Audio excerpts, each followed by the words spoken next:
Bapak Ibu, saudara-saudari yang dikasihi Tuhan, kita bersyukur pada Tuhan yang Maha Pengasih dan Penyayang, karena Allah yang Maha Kasih, Tuhan kita Yesus Kristus telah menyertai perjalanan kehidupan kita. Kita bersyukur juga mendapatkan kunjungan dari saudara-saudara kita, pimpinan wilayah Muhammadiyah DKI Jakarta untuk Keuskupan Agung Jakarta pada kesempatan ini.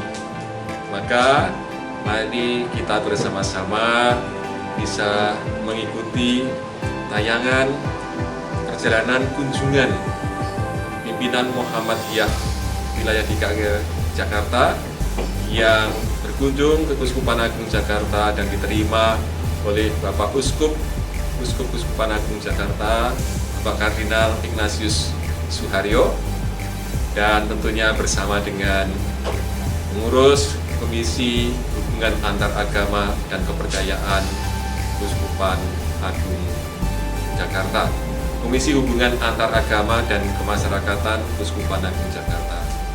Mari kita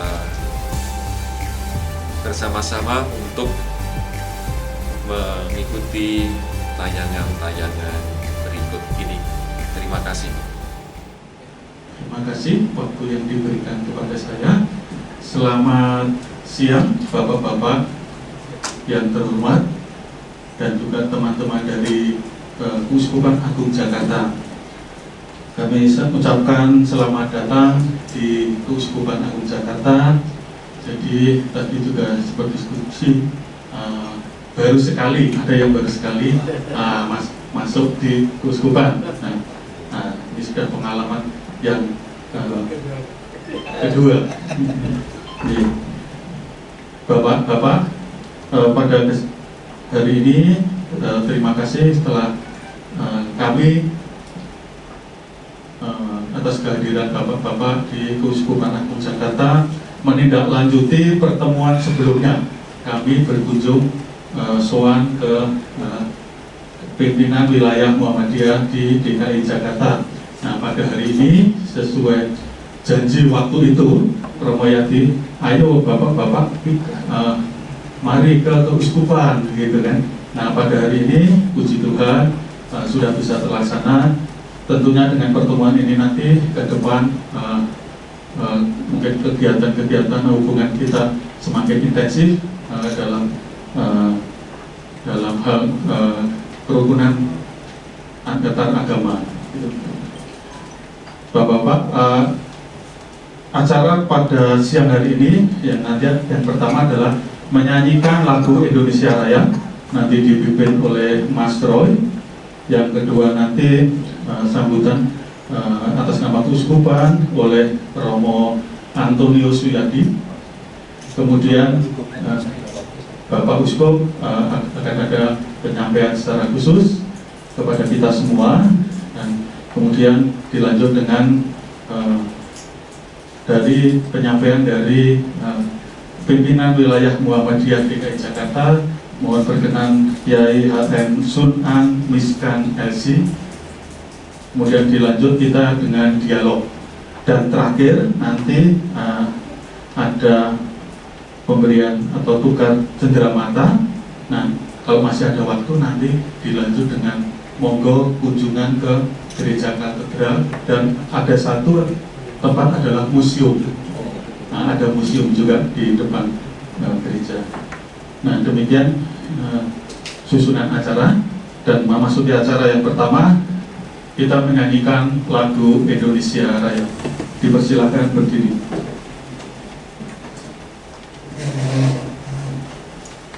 Mari kita akan menyanyikan lagu Indonesia Raya. Indonesia, 1, 2, 3. Indonesia tanah airku, tanah tumpah darahku. Di sanalah aku berdiri, jadi padu ibuku. Indonesia kebangsaanku, bangsa dan tanah airku. Marilah kita bersama Indonesia bersatu. Hiduplah tanahku, hiduplah negeriku, bangsaku, rakyatku semuanya. Bangunlah jiwanya, bangunlah badannya untuk Indonesia Raya. Indonesia Raya, merdeka, merdeka, tanahku, negeriku yang ku cinta. Indonesia Raya, merdeka, merdeka, hiduplah Indonesia Raya. Indonesia Raya, merdeka, merdeka, tanahku, negeriku yang ku cinta. Indonesia Raya, merdeka, merdeka, hiduplah Indonesia Raya. Selamat datang, telah berkenan untuk hadir di Keuskupan Agung Jakarta, umat Katolik yang ada di wilayah Jakarta, Tangerang, Bekasi, dan tentu pusatnya ada di Keuskupan Agung Jakarta di katedral ini. Inilah Keuskupan Agung Jakarta, dan gerejanya nanti bisa ditengok kalau nanti masih dibuka, atau nanti bisa foto-foto bersama. Terima kasih atas kunjungannya. Saya kira tahun yang lalu ya kami diperkenankan untuk sowan ke Muhammadiyah wilayah Jakarta, wilayah DKI Jakarta ini. Dan pada siang hari ini kami yang hadir di sini tentu Bapak Uskup Keuskupan Agung Jakarta, Bapak Kardinal, kemudian kami dari tim hubungan antar agama dan kemasyarakatan Keuskupan Agung Jakarta, saya sendiri Romo Suliadi, kemudian Pak Frans, kemudian Pak Rudi, kemudian Pak Bambang, kemudian Pak Putut, ada Pak Edi, kemudian ada kedua stafnya itu Roy dan Anton. Ini yang hadir pada siang hari ini. Terima kasih atas kehadirannya dalam rangka silaturahmi. Tentunya kita saling mengunjungi, saling datang, sehingga saling mengenal satu dengan yang lain. Dan demikian ada seperasaan dalam kehidupan kebersamaan ini, tentunya akan menambah wawasan bersama, sehingga perjalanan kehidupan bersama ini semakin baik sebagai umat beragama secara bersamaan ini.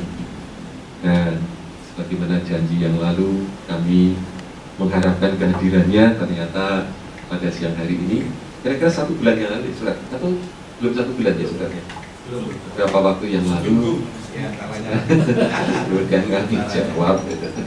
Terima kasih untuk kehadirannya. Nanti sebentar lagi Bapak Uskup, Bapak Kardinal tentu akan menerimanya dan menyampaikan tentang gambaran Keuskupan Agung Jakarta ini untuk bapak-bapak dari Muhammadiyah wilayah DKI. Nanti setelah itu tentu teman-teman dari rekan dari Muhammadiyah untuk menyampaikan maksud dan seterusnya. Selanjutnya saya persilahkan Bapak Uskup untuk menyampaikan.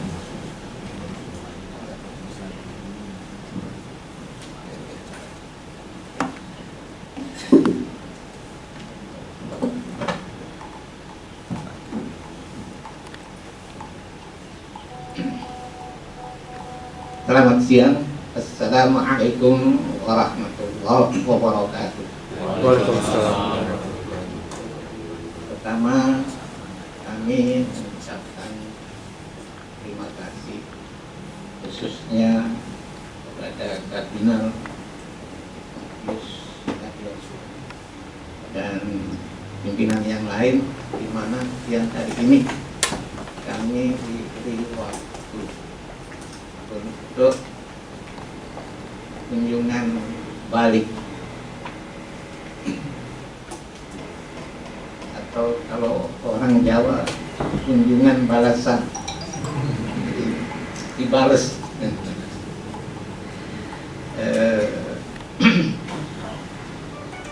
Kunjungan balasan ini rombongan kami banyak nih.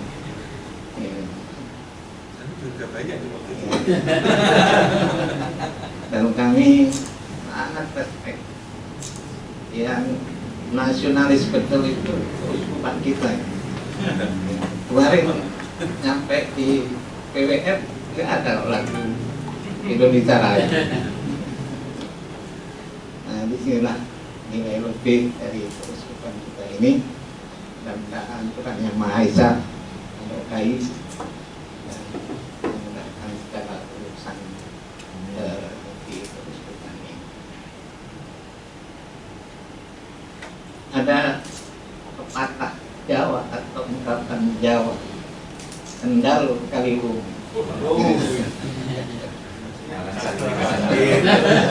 Jadi Kendal itu di Jawa Tengah, Kaliwungu juga di Jawa Tengah. Sebelum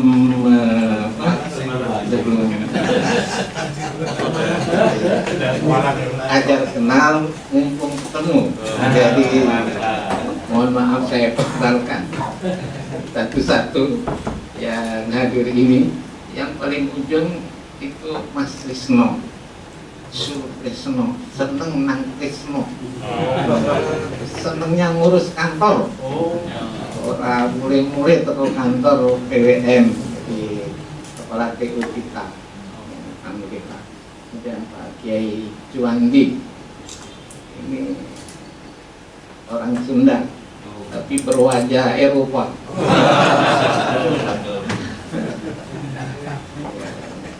Berikutnya Pak Haji Abdul Halim, Teng Madura di Banyuwangi. Nah, baru ini Pak Dr. Edi Sukardi, orang Betawi asli. Kemudian Pak Dr. Nyamin, ini sama Bandung asli.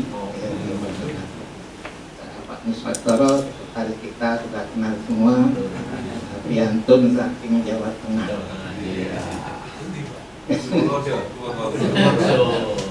Nah, ini bendahara kita ini, Pak Ramilan dari Aceh, ya, Melaboh ya Pak. Ya, saya pernah tsunami sampai ke tempat beliau, Bapak-bapak. Jadi uskupan lebih banyak kali bantuannya sama kemarin waktu tsunami. Itu dari kami. Mungkin nanti ada Bapak Agus masih menyusul atau yang lain, karena memang kami banyak kesibukan. Yang diurus rata-rata ya kampus, rumah sakit. Jadi pengurus itu hampir, kalau bahasa Jawa itu ngendonnya. Jadi kantor-kantornya hari-harinya itu di kampus-kampus itu. Kalau diundang baru ya Pak siap gitu pada datang. Pertama, kami pimpinan wilayah Muhammadiyah DKI Jakarta mohon maaf yang sebesar-besarnya karena tidak sempat menghadiri acara yang sangat mulia undangan dari Uskupan, yaitu acara berbuka puasa Ramadan. Ya, pertama karena kesibukan kami, dan juga untuk menghormati final dan juga semua agama, bahwa yang namanya buka puasa, namanya sahur, namanya puasa itu bagi kami adalah sangat individualis. Jadi sangat langsung kontak kita dengan yang Maha Agung. Jadi rasa-rasanya ya harus toleransi begitu. Ya, kita saling menghormati untuk kita saling campur. Saya kira kami juga tidak akan ikut nyanyi-nyanyi di gereja karena memang nggak bisa juga gitu. Jadi tidak etis gitu. Ini kok pakai kopiah sendiri yang nyanyi. Ibadahnya lain juga, kaku banget begini.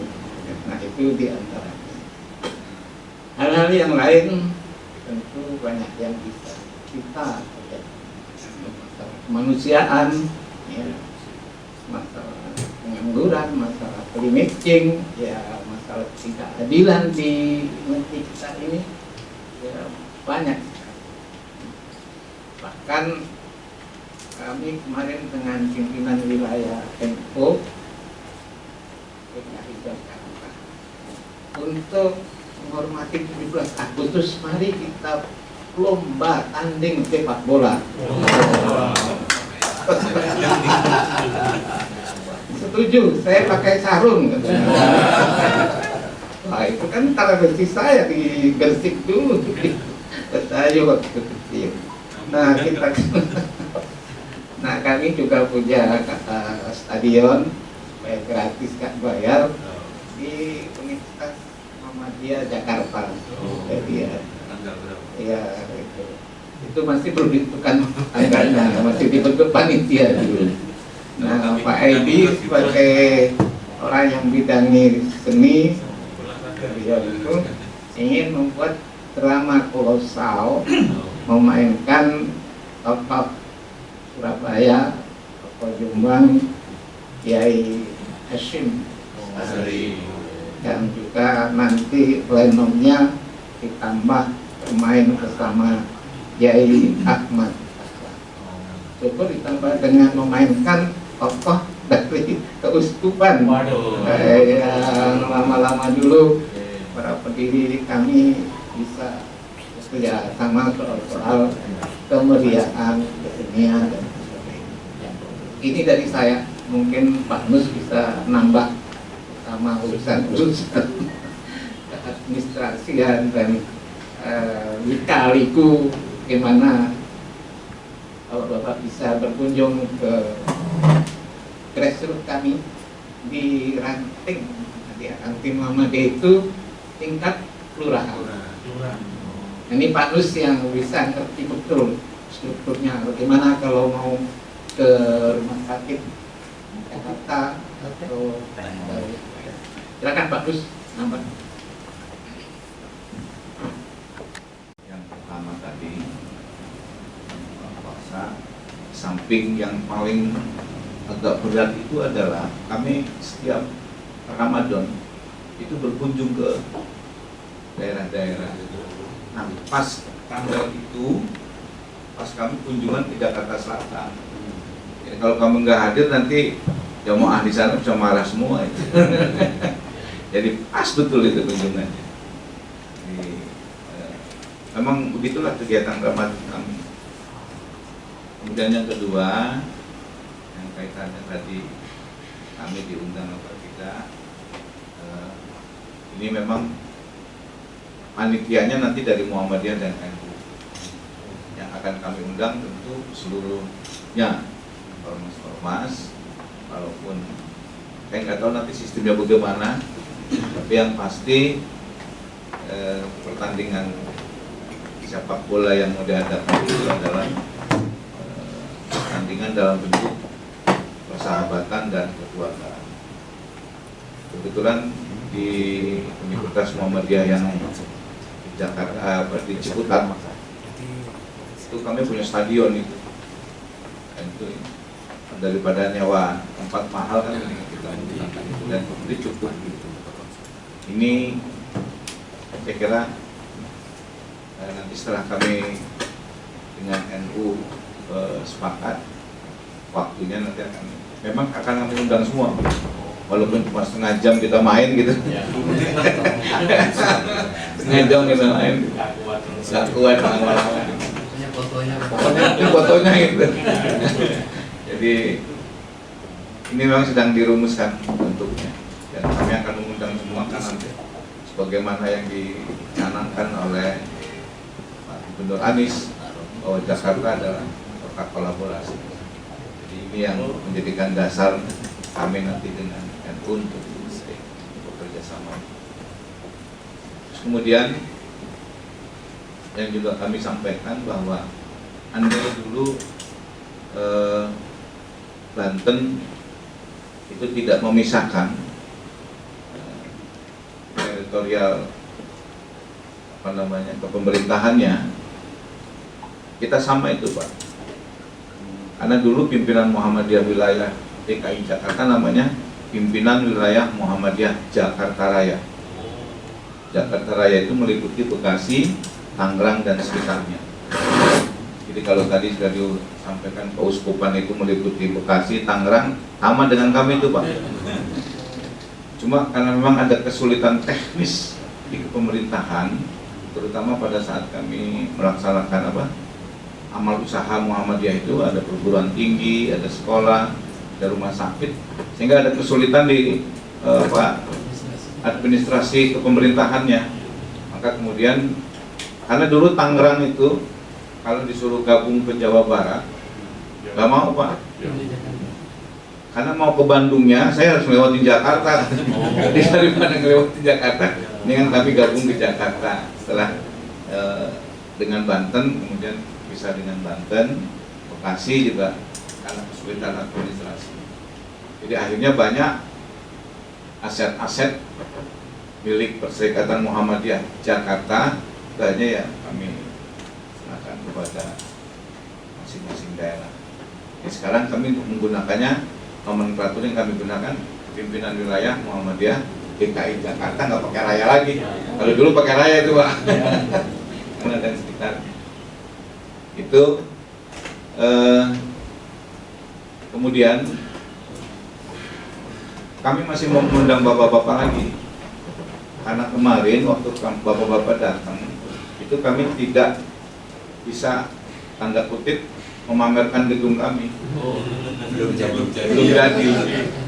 Jadi itu kemarin tempatnya sempit, nggak mungkin juga kalau didatangi orang lebih dari 20 orang, maka kami terima bapak gedung dakwah kami ini yang tempatnya sama di situ juga Pak. Romo Suyadi. Kami sudah datang Pak. Kami sudah datang. Ya tapi kan waktu peresmian doang kan. Tapi ini maksudnya yang lebih familiar begini maksudnya kayak gitu. Kalau kemarin kan nggak bisa dipamerin, kalau sekarang saya pamer betul itu Pak.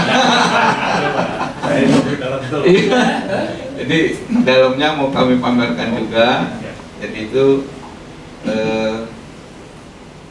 ya kami tunggu, dan kami mohon maaf baru bisa merespon kunjungan balasan ini, karena memang agenda kami agak padat juga. Waktu itu setelah kami menerima bapak-bapak, kemudian kami harus mempersiapkan untuk peresmian gedung. Setelah peresmian gedung, kemudian persiapan lebaran, kemudian ya ini harus, jadi jaraknya agak jauh juga nih, 8 bulan lebih. Jadi itu sekali lagi kami undang, ya dalam bahasa kami ingin pameran dalam pengertian pasta bitul khairat, ya memamerkan kebaikan-kebaikan yang barangkali bisa kita. Jadi pameran bukan dalam tanda kutip negatif Pak. Kalau itu pamer ya, bukan pamer. Itu yang jadi itu lomba-lomba dalam kebaikan. Jadi kami undang bapak-bapak sekali lagi. Kemudian yang lain, bahwa kami ini pernah juga kan disampaikan, kami punya, tadi sudah disinggung oleh Pak Kiai Sunan, kami punya 5 amal usaha yang besar yang bisa dibanggakan. Hampa, kebetulan kami tadi baru rapat dari Hampa, jadi dari Pasar Rebo langsung kemarin. Hampa ini alhamdulillah sekarang sudah punya mahasiswa 21.000 mahasiswa. Kemudian untuk UMJ yang ada di Ciputat yang besok kita akan tempati untuk sepak bola itu juga sekitar 20.000. Jadi 2 perguruan tinggi besar kami ini ya sudah hampir 50.000 mahasiswa, ditambah dengan 3 perguruan tinggi yang sedang, ya IBAD, Institut Teknologi dan Bisnis Madalan di Ciputat juga. Kemudian sebentar lagi akan ada konversi dari Sekolah Tinggi Ilmu Ekonomi yang di Manggarai, akan kami konversi menjadi universitas, tepatnya di Jakarta Utara di Rorotan, kemudian ada lagi yang Marunda, kemudian ada sekolah rumah sakit juga begitu, ada rumah sakit Islam Cempaka Putih, Kapura, apa namanya, Pondok Kopi, ada juga Kebayoran Baru. Yang sedang kami persiapkan adalah rumah sakit di Jagakarsa. Ini memang mengembangkan amal usaha sebagai amanah dari perserikatan. Kalau sekolah-sekolah se-DKI Jakarta lebih dari 100 ya Pak ya? Ya, dari tingkat SD, SMP, SMA, SMK. Dan terakhir yang ingin kami sampaikan Pak, dari Keuskupan, ini kami sengaja pakai seragam Pak. Sekali lagi mau pameran lagi Pak. Pameran lagi. Kenapa yang mau kami pamerkan? Ini adalah seragam Muktamar Muhammadiyah yang besok akan berlangsung tanggal 18 dan 20 November di Surakarta. Sengaja dipamerin juga. Masih ulang tahun saya. Oh iya. Jadi ini perlu kami sampaikan bahwa kami juga minta dukungan, minta apa namanya, ya doa, mudah-mudahan muktamar yang ini muktamar akhirnya kami diperpanjang oleh PP Pak. Mestinya sudah berakhir periode kami ini tahun 2020, kemudian diperpanjang menjadi 2 tahun.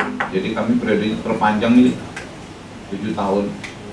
Di tahun ini akan berakhir dan ya mau nggak mau apa namanya, karena memang tidak bisa berkumpul banyak-banyak ya, kami sepakat untuk diperpanjang sampai 2 tahun. Insya Allah tahun 2022 November kami akan bermuktamar, tempatnya di Surakarta atau Solo, dan baju ini adalah nanti akan digunakan pada muktamar nanti. Tapi duluan kami pakai kesini dulu. Baik, makasih Pak Romo dan semuanya, Pak Kardinal, Bapak-Bapak dari Keuskupan Agung Jakarta. Makasih. Terima kasih. Itu kan biasanya kan dulunya rutin keliling ke majelis-majelis agama gitu pada waktu bulan Ramadan. Sebenarnya tidak ada, mohon maaf, tidak ada kaitannya dengan Ramadan sebenarnya, tapi karena yang pas waktunya saja gitu, nggak ada kaitannya gitu. Lebih pada dialog pada umumnya untuk membangun kerukunan, untuk semangat kebersamaan dan lain sebagainya. Sama sekali tidak membahas mengenai agama, itu sama sekali tidak. Jadi mohon maaf baru kalau memang kemudian pemahamannya bukan menjadi berbeda, tetapi tujuan kami karena di tempat-tempat yang lain juga seperti itu, misalnya di Hindu menyelenggarakan, kemudian di Kristen ataupun di Konghucu dan lain sebagainya, hanya momennya biasanya pas momen itu yang dilaksanakan, tetapi kedepannya memang kemudian akan bergilir begitu saja, tidak melihat bulan apa saja. Sekali lagi mohon maaf kalau agak kurang berkenan ya. Baik, kami persilahkan untuk Bapak Kardinal menyampaikan tentang Keuskupan Agung Jakarta, juga tentu hal-hal yang berkenan untuk disampaikan kepada pimpinan Muhammadiyah wilayah DKI. Monggo Bapak Uskup.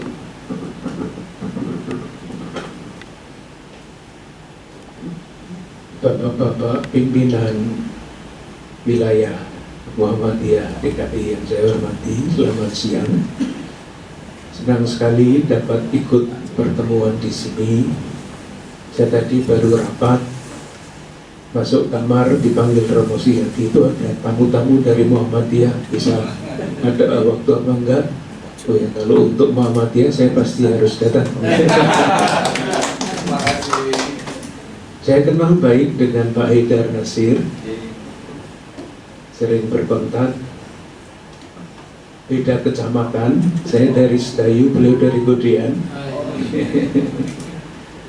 Saya sudah kenal lama dengan Muhammadiyah lewat almarhum Buya Syafi'i. Hampir setiap kali hadir pertemuan bersama. Saya kenal baik dengan Mas Fajar Ziaul Haq yang di Syafi'i Ma'arif Center. Jadi pergaulan dengan Muhammadiyah saya merasa tidak asing lagi, apalagi kalau kita lihat sejarah zaman dulu. Ya, Haji Ahmad Dahlan kan dekat dengan Van Lith ya, sejarah itu. Mungkin baik kalau saya mencoba memperkenalkan keuskupan atau struktur gereja Katolik. Kalau sudah pernah mendengar ya, diulang. Di Indonesia ini ada 37 keuskupan, ditambah 1 karena bukan keuskupan teritorial, tetapi keuskupan khusus kategorial untuk umat Katolik di lingkungan TNI dan Polri. Saya tadi baru rapat dengan tentara-tentara itu tadi. Keuskupan-keuskupan itu otonom. Jadi tidak ada keuskupan yang membawai keuskupan lain, karena tanggung jawabnya langsung ke Vatikan, ke pimpinan Gereja Katolik. Sementara keuskupan TNI dan Polri itu mempunyai sejarah khusus,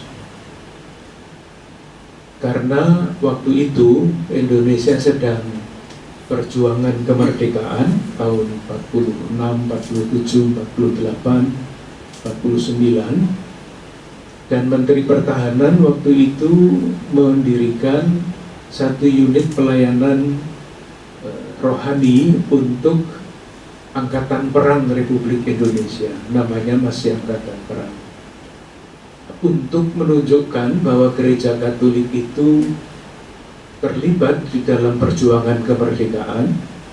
Maka Paus mendirikan satu keuskupan khusus untuk mendukung tentara-tentara, khususnya yang Katolik, di dalam perjuangan kemerdekaan itu. Waktu itu Menteri Pertahanannya adalah Sri Sultan Hamengkubuwono ke-9. Maka jadilah keuskupan untuk umat Katolik di lingkungan TNI dan Polri. Di Asia hanya ada 3 yang punya keuskupan itu, yaitu Filipina, Korea Selatan, dan Indonesia. Yang lain-lain tidak ada. Jadi sejarahnya menarik untuk dipelajari. Keuskupan Agung Jakarta sejarahnya mulai dari tahun 1807, sudah agak lama, 200 tahun lebih. Kemudian karena perkembangan lalu dibagi-bagi, akhirnya sekarang menjadi 37 itu. Dan nanti mungkin dalam waktu dekat akan ada keuskupan baru, karena ada yang wilayah itu sampai 3 provinsi, luas. Kemungkinan seperti di Ruteng itu kan wilayahnya luas dan sulit, umatnya sangat banyak. Itu nanti kira-kira akan dibagi menjadi 2 keuskupan lagi. Keuskupan Agung Jakarta itu dibagi menjadi wilayah-wilayah pelayanan teritorial, namanya paroki. Di Keuskupan Agung Jakarta ada 68 paroki. Ada yang jemaatnya sedikit, sekitar 1000. Ada yang jemaatnya sangat besar, seperti di Bekasi itu 23.000 satu paroki. Dilayani biasanya oleh 2-3 pastor, jadi kurang sekali. Semua sudah mempunyai izin mendirikan gereja, semua, kecuali 1, Cikarang itu sudah menunggu 20 tahun belum mendapat izin mendirikan gereja. Tapi yang terakhir menunggunya 24 tahun, yang satu lagi 20 Lubang Buaya itu sekitar 30 tahun. Tapi akhirnya mendapatkan. Kami selalu mengatakan umat Katolik kan tidak harus beribadah di gereja, Mendirikan bangunan itu mungkin izinnya tidak mudah, tetapi beribadah kan selalu diberi izin. Jadi beribadah di tempat-tempat yang sederhana, asal semuanya memenuhi aturan. Itu prinsip yang kami pegang. Sekolah-sekolah, rumah sakit, nah ini yang mungkin agak berbeda, Bapak-bapak ya. Karena seperti keuskupan itu tidak membawai sekolahan, tetapi ada satu yayasan perkumpulan yang dinaungi oleh keuskupan, yayasan mandiri tetapi dalam naungan keuskupan, yang namanya sekolah-sekolah strada.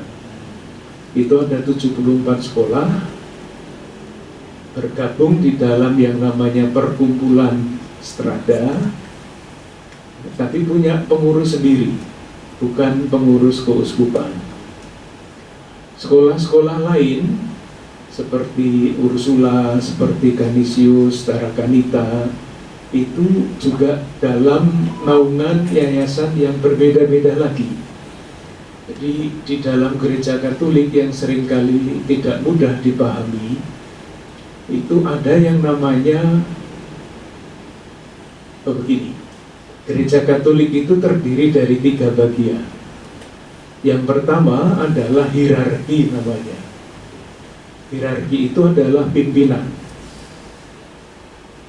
Orang-orang seperti saya, Romo Suyadi, itu namanya bagian dari hierarki yang fungsinya adalah pelayanan kepemimpinan iman dan moral. Jadi tidak boleh masuk di dalam bidang politik. Kalau masuk di dalam politik, di kartu kuning langsung. Iya. Jadi seperti saya, seperti Romo Suyadi, fungsinya adalah melayani jemaat lewat keuskupan atau lewat paroki-paroki. Bagian yang kedua itu yang namanya kaum religius, biarawan, biarawati, yang mengucapkan 3 prasetya menurut Injil. Mereka tidak menikah, mereka tidak mempunyai milik, mereka taat kepada pimpinan. 3 prasetya itu, tidak menikah, tidak mempunyai hak milik, jadi tidak ada yang punya, misalnya nomor rekening itu tidak ada yang punya. Lalu taat kepada pimpinan. Nah inilah tarekat ini ada banyak di dalam gereja. Oleh karena itu ada sekolah Ursulik, itu suster-suster Ursulik. Ada Tarakanita, itu suster-suster dari Carolus Borromeus. Ada Canisius, itu adalah pastor-pastor Serikat Yesus. Dan ada banyak yang lain. Itu tarekat-tarekat yang namanya biarawan-biarawati dengan 3 kaul tadi. Pelayanannya ya pelayanan sosial, pendidikan, kesehatan, pelayanan sosial, dan sebagainya. Dan yang ketiga, bagian yang ketiga adalah yang disebut awam. Kaum awam ini jumlahnya paling banyak, nih bapak-bapak ini kaum awam, tanggung jawabnya paling berat. Karena tanggung jawabnya adalah wilayah-wilayah seluruh kehidupan manusia. Jadi misalnya, di dalam bidang politik, kalau umat Katolik ingin terlibat di dalam bidang politik, siapa yang harus terlibat? Kaum awam. Kami tidak boleh, biarawan biarawati juga tidak boleh, politik praktis tidak boleh. Kalau harus berjuang di dalam bidang hukum, advokasi dan sebagainya, siapa? Awam. Kalau harus berjuang di dalam bidang ekonomi, misalnya perusahaan yang semakin manusiawi dan sebagainya, siapa? Awam. Kami tidak boleh main di wilayah itu, karena wilayahnya adalah kepemimpinan iman dan moral. Jadi kalau bapak-bapak pimpinan wilayah Muhammadiyah melihat sekolah-sekolah itu bukan milik keuskupan, bukan. Tetapi ada dalam naungan tarekat yang berbeda-beda itu. Maka sifatnya berbeda-beda sekali. Jadi Ursulin mempunyai semangat hidup sendiri. Kanisius punya semangat hidup sendiri. Nah, yang menyatukan adalah Undang-Undang Pendidikan Nasional tentu saja ya.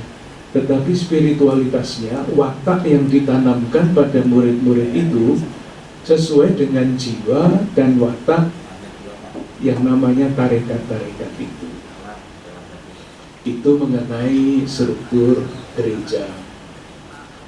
Mengenai Keuskupan Agung Jakarta sendiri, tadi Bapak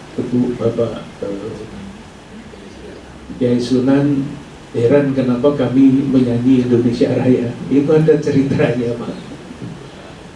Saya ceritakan itu saja, lalu nanti saya selesai supaya tidak terlalu lama. 10 tahun yang lalu saya dipindah ke sini dari Semarang. Waktu itu saya tidak kenal yang namanya Jakarta itu seperti apa. Tetapi seperti biasa, sebagai pelayan, saya berpikir kira-kira umat wilayah Keuskupan Agung Jakarta itu mau diberi semangat apa. Karena itu masing-masing keuskupan kan otonom ya. Saya berpikir lama sekali. Akhirnya ketemulah warisan dari Sugio Pranoto, itu uskup asli Indonesia pertama. Mungkin bapak-bapak pernah mendengar semboyannya 100% Katolik, 100% Indonesia. Lalu 100% Katolik saya kira-kira tahu ya. 100% Katolik itu ya seperti bapak-bapak 100% Islam, ya ajarannya, ya perilakunya, ya pilihannya. Tapi pertanyaannya adalah 100% Indonesia itu apa? Saya mulai mencari referensi. Entah bagaimana, yang saya temukan itu adalah pidato kebudayaan Muchtar Lubis tahun 1977 di Gedung Kesenian Jakarta. Waduh, ketika saya membaca artikel itu, saya sebetulnya tersinggung saya. Karena waktu itu juga sudah sangat ramai ternyata tahun 77. Karena apa? Karena menurut pidato kebudayaan Muchtar Lubis itu, orang Indonesia itu wataknya jelek semua. Munafik, tahayul, asar bapak senang, feodal, tidak ada satupun yang baik. Masa orang Indonesia seperti itu? Kalau bapak-bapak mendengar pasti marah juga itu ya. Masa seperti itu? Tapi itulah, bukunya dicetak tahun 77 itu oleh penerbit Obor. Maka saya mencari apa kira-kira ya manusia Indonesia itu. Ketemulah pada tahun 2014, sebelum Pak Jokowi menjadi presiden itu kan ada istilah revolusi mental. Nah sekarang tidak terdengar lagi. Manusia yang tulus, manusia yang jujur, manusia yang berani seperti elang dan sebagainya. Tidak ada gaungnya.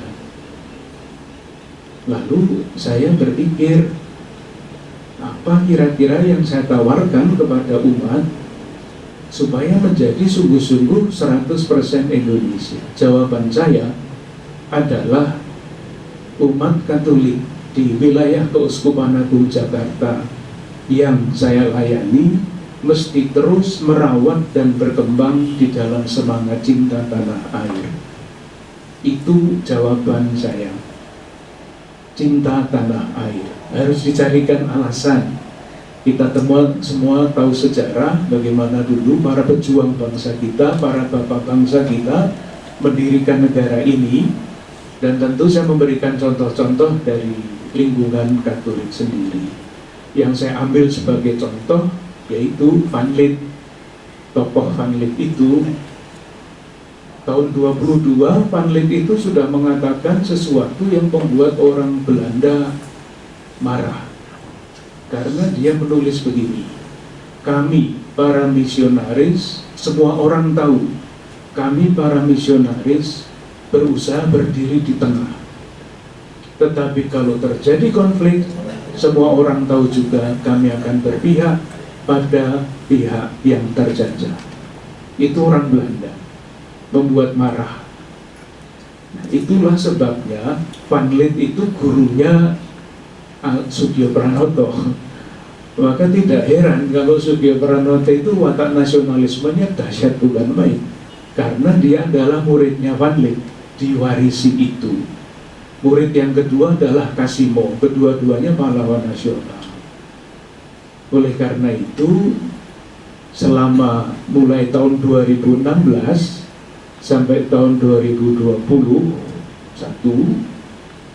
itu umat Katolik Keuskupan Agung Jakarta setiap tahun diajak mendalami setiap sila Pancasila. Tahun ketuhanan, tahun kemanusiaan, persatuan, dan sebagainya. Nah, mulai saat itu Bapak, kami senang menyanyikan lagu-lagu Indonesia, kebangsaan, cinta tanah air. Dan salah satu tanda, saya tidak bawa sekarang, umat Katolik kan suka menggunakan tasbih juga ya untuk sembahyang. Nah, supaya untuk menanamkan semangat cinta tanah air, tasbihnya orang Katolik itu warnanya merah putih. Iya, ada yang bawa, saya enggak bawa. Iya. Dan mereka sangat senang berdoa. Sekurang-kurangnya kalau berdoa, ingatlah berdoa untuk negara kita. Dan begitu seterusnya sampai tahun 2021. 2020 ya. 20 ya. Jadi setiap 2016, 17, 18, 19, 20 selesai Pancasila, semangat cinta tanah air selesai. Meskipun terus dicoba dirawat dan dikembangkan. Terjadilah pandemi COVID-19. Ini juga kesempatan bagi kami para pelayan keuskupan ini untuk berpikir, itu umat manusia dilanda pandemi kayak begini ini pengaruhnya kan dahsyat bukan main.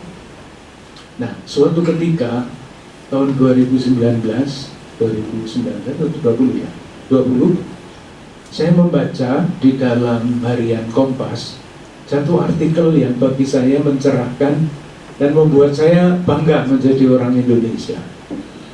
Ceritanya itu, artikelnya itu berisi penelitian yang dilakukan oleh lembaga internasional, sudah 30 tahun membuat penelitian.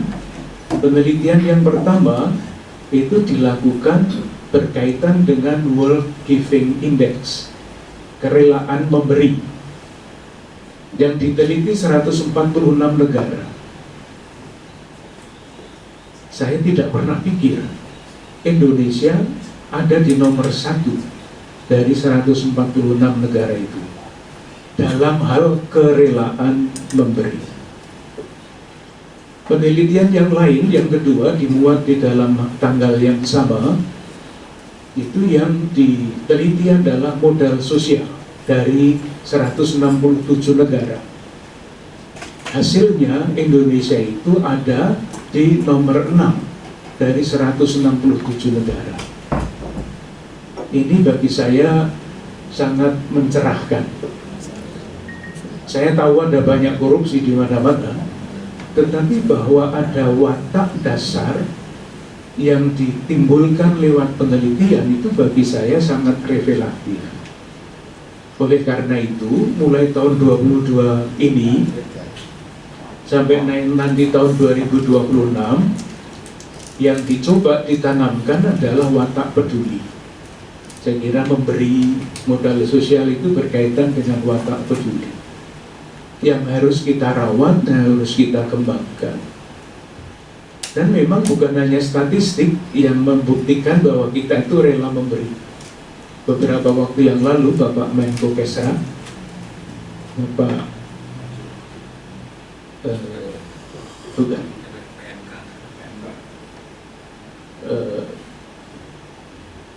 Bapak Menko Kesra siapa? Muhammadiyah loh. Bapak Muhajir Effendi. Kok tiba-tiba lupa. Rawuh kesini sampai 2 kali beliau. Yang terakhir itu kita bercerita mengenai pandemi dan sebagainya. saya memuji pemerintah, khususnya Bapak Muhadjir Effendi, Menteri Kesra yang bukan main melayani masyarakat yang tertimpa oleh pandemi yang begitu dahsyat. Pasti dana yang dikeluarkan oleh pemerintah itu banyak sekali. Apa yang beliau katakan itu juga mengejutkan saya. Bapak Muhadjir Effendi mengatakan, Romo, yang dikeluarkan, biaya yang dikeluarkan oleh pemerintah itu hanya 20%.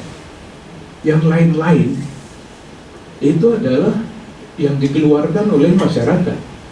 Saya tahu betul karena Pak Abdul Muhti pernah mengatakan kepada saya yang dikeluarkan oleh Muhammadiyah itu sekian triliun. Itulah.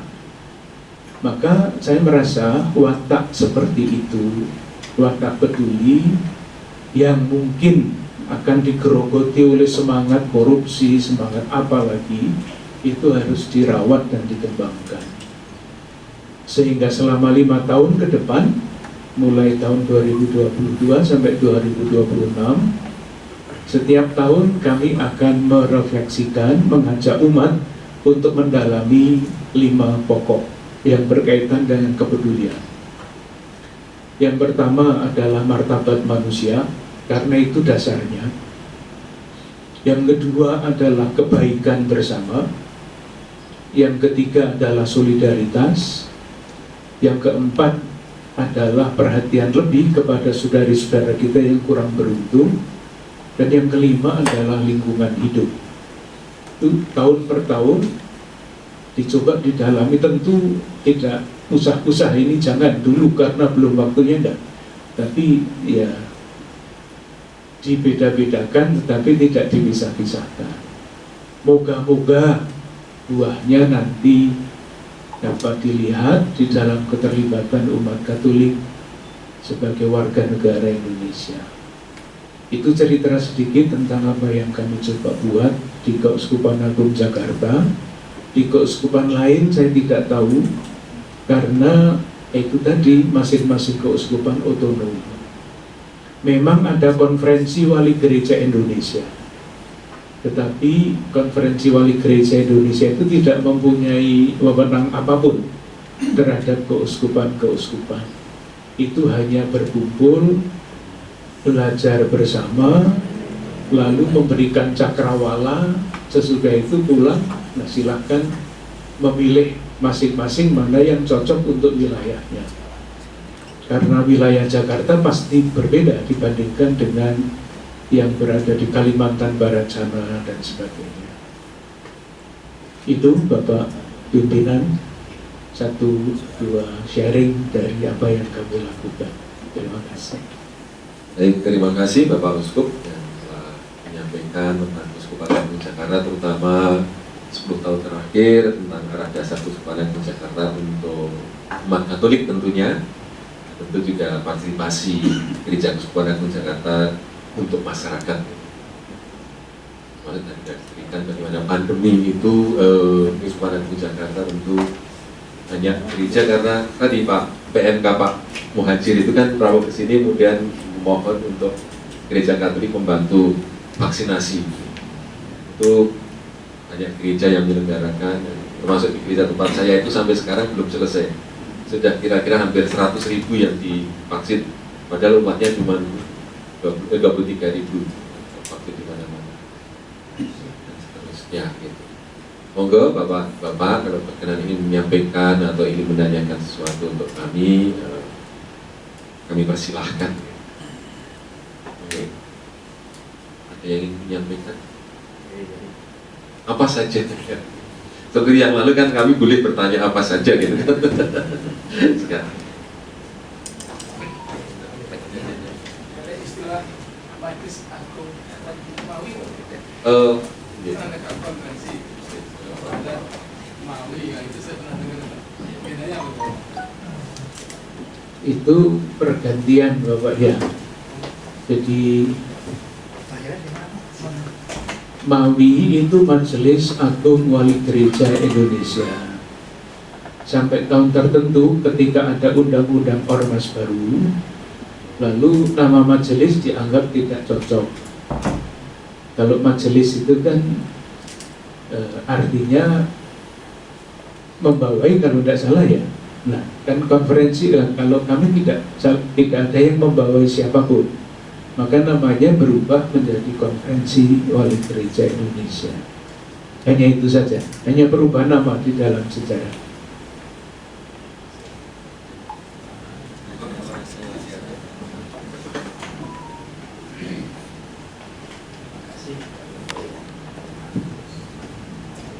Nyambung yang disampaikan Pak Kiai dan Pak Kuswantoro tadi. Di bulan Agustus itu memang direncanakannya ada kegiatan, saya baru usulan ini mau diberi nama Kemah Budaya. Nah kemudian salah satunya tadi olahraga bersama itu, sepak bola itu, terserah mau mainnya 5 menit, mau mainnya 7 menit, pokoknya foto pakai kostumnya dan foto. Ini iya kostum olahraga untuk menumbuhkan keakraban kita sebagai warga negara dan warga masyarakat. Ini yang sedang dipersiapkan, dan kemudian termasuk bidang seni budayanya ini sedang dirancang juga. Ya, kalau main lenong itu kan enak Pak, tidak pakai teks, pokoknya ngomong gitu. Tinggal diarahkan oleh pengatur laku. Nanti ngomongnya apa silahkan lagi. Nah ini sedang dipersiapkan. Ya, mudah-mudahan nanti kita bisa tampil bareng. Ya, jadi ada dari keuskupan juga terlibat di dalam. Dan satu lagi nanti ada juga diskusi-diskusi yang berkaitan dengan budaya. Ini yang agak serius lah, kita agak serius. Nanti yang kita libatkan ya di samping tokoh-tokoh budaya dan juga akademisi. Nah, ini sekaligus dibingkai dalam rangka Syiar Muktamar. Jadi Muktamar Muhammadiyah yang nanti bulan November itu kita gabungkan dengan Syiar Muktamar di bulan Agustus. Nah, kira-kira itu tambahan dari saya. Terima kasih. Saya mau nambahkan ini, Pak Pramono, kaitannya tadi dengan keindonesiaan. Jadi kami Muhammadiyah juga sudah punya buku tentang keindonesiaan itu, dan itu sudah menjadi kesepakatan. Yang ngarang itu Prof. Haidar. Jadi ada namanya di Muhammadiyah, jadi selesai soal keindonesiaan buat kami. Ada namanya buku tentang Darul Ahli wa Syahadah, di sebuah negara perjanjian. Perjanjiannya apa? Perjanjiannya Pancasila. Jadi selesai buat kami Pancasila Muhammadiyah. Karena nggak bawa bukunya, nanti akan kami kirimkan buku itu. Jadi itu buku yang disusun oleh Prof. Haidar, dan itu menjadi keputusan Muktamar Muhammadiyah Makassar, dan ini menjadi petunjuk buat kami warga Muhammadiyah bahwa keindonesiaan selesai. Itu tambahan saja. Jadi artinya sama dengan keuskupan yang sudah punya tentang konsep keindonesiaan. Jadi kami juga punya konsep keindonesiaan tentang Darul Ahli wa Syahadah, sebuah negara perjanjian. Berjanji kepada apa ya? Syahadah itu perjanjian kepada Pancasila. Makasih. Tambahannya untuk nanti kami janjikan bukunya kami susulkan, Darul Ahli wa Syahadah itu. Makasih.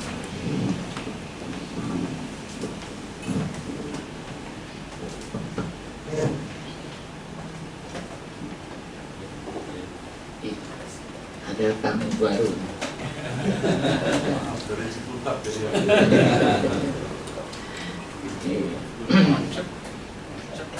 Jadi dari saya mungkin untuk kami sangat berterima kasih bahwa hari ini dari kardinal kami dapat ilmu perbandingan agama.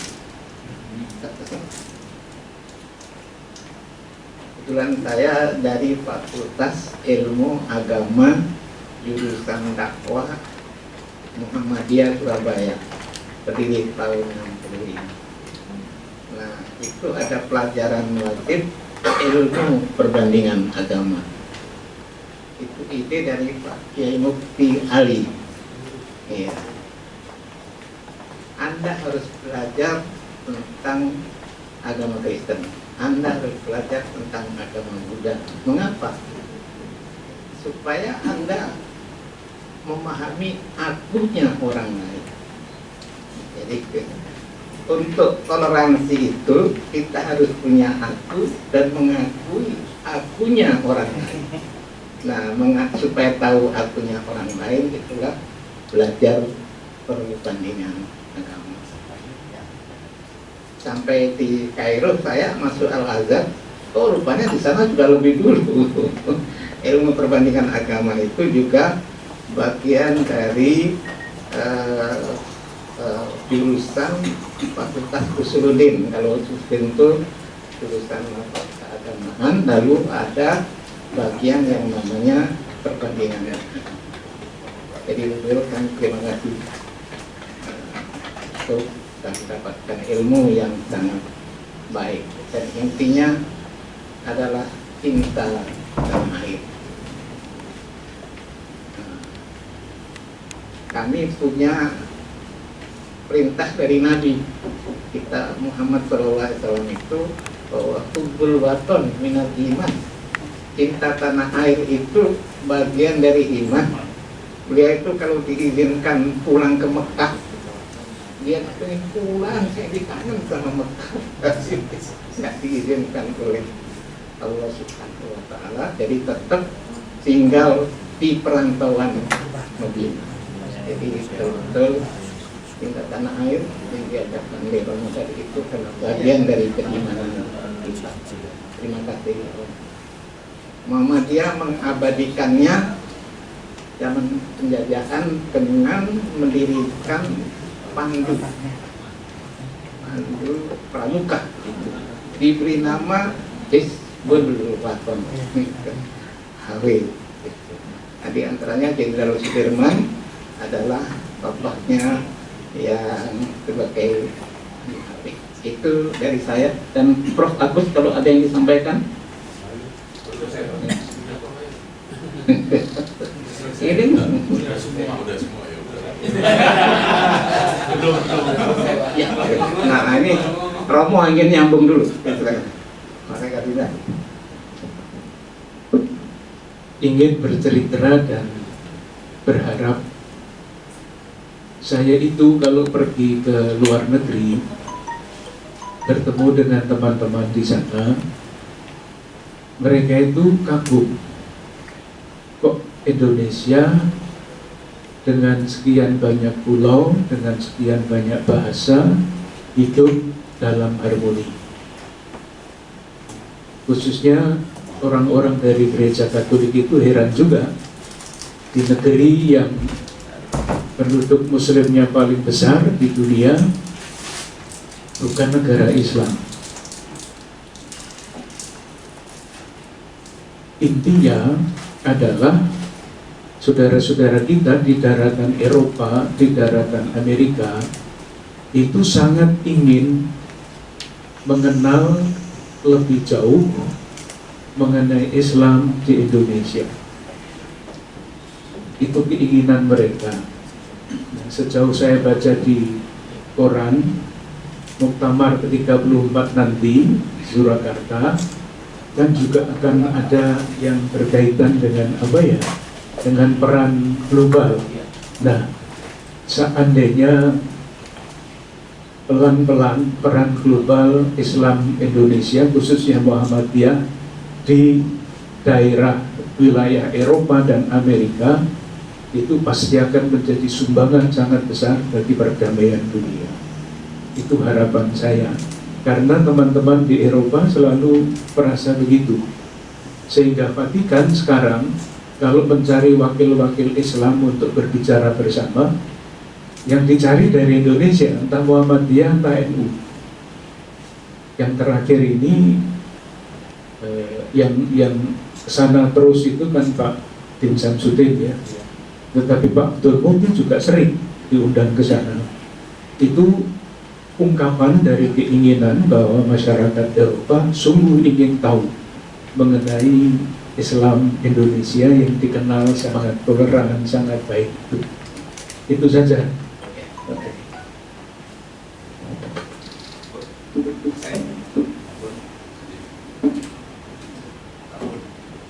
Terima kasih Kiai Sunan dengan seluruh jajarannya, pimpinan wilayah Muhammadiyah DKI yang pada sore hari ini telah berkenan hadir mengunjungi kami Uskupan Agung Jakarta, dan Bapak Kardinal berkenan untuk menerima Bapak-bapak semuanya. Semoga pertemuan siang hari ini semakin mempererat rasa persaudaraan ya, sebagai warga masyarakat, warga bangsa, tentu sebagai sesama umat beragama yang ada di wilayah DKI dan sekitarnya ini. Itu harapannya tidak akan berhenti di sini, tentu banyak hal yang bisa kita lakukan bersama. Yang tadi, bola tadi nanti boleh bisa main bola sebentar, tapi jangan lama ya, kalau 2 jam nggak kuat. Jangan menang ya Pak. Nggak ada yang menang ya. Jadi gagas gitu.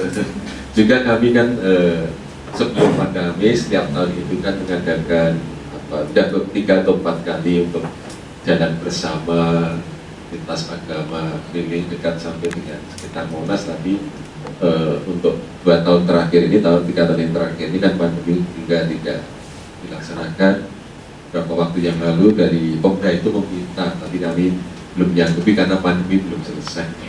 Mudah selesai nanti tentu juga akan ya sebagai rasa kebersamaan, dan tentu hal seperti itu menjadi penting untuk kita semuanya. Jadi sekali lagi terima kasih, dan dari kami tentu ada tanda Bapak kunjung, ada buku dan tentu kenangan dari Bapak Uskup.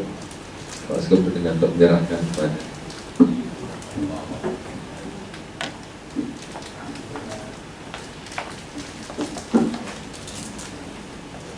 Bapak pimpinan, ini adalah tanda kenang-kenangan dari Uskupan Agung Jakarta simbolik. Ini adalah Masjid Istiqlal, ini adalah katedral, ini adalah Monas. Jadi tamu-tamu dari mana-mana, khususnya dari luar negeri itu senang sekali ini foto. Menunjukkan bahwa ini adalah tanda kehidupan harmonis yang merupakan cita-cita kita seluruh bangsa Indonesia. Monggo.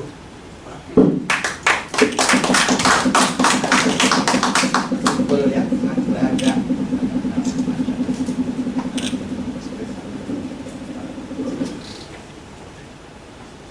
Ini adalah buku penjelasan yang ditulis oleh tokoh-tokoh dari berbagai agama mengomentari dokumen Abu Dhabi yang ditandatangani oleh Imam Besar Al-Azhar dan Paus Fransiskus. Dicoba dipahami dan ditulis karangan-karangan kecil yang dari Muhammadiyah. Siapa? Pak Abdul Muti. Pak Abdul Muti menulis di sini. Monggo.